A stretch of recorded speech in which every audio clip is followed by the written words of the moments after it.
The focus from the start of this Constitution is the first vision and the coming forth of the Book of Mormon. Those are the foundational moments in the foundation of the church, okay? Now, with that in mind, then you get to verse 17, which says, by these things we know. These things, the first vision, the coming forth of the Book of Mormon, those are the pillars that support our entire epistemological arch. Those are the truths that everything else is based upon. And by those things, we know what? What truths grow out of those two? Keep reading.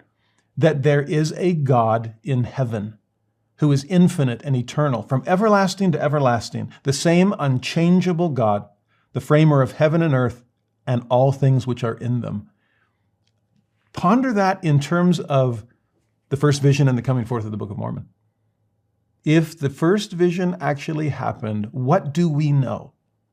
More than any other thing, we know God lives.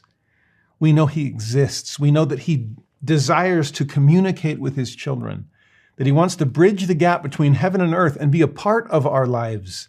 He wants us to know his only begotten Son so that through that Son, we can return to the Father. This has always been his goal.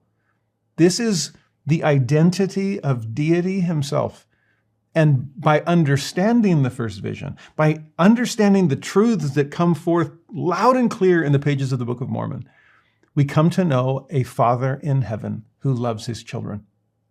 That is infinite and eternal. That is unchangeable. I think too often we put the cart before the horse. We confuse means with ends, and it's all about, I know the Book of Mormon's true, or I know Joseph Smith, the first vision actually happened. Those are wonderful things to know. But to me, even more importantly, is the things we know because we know those things.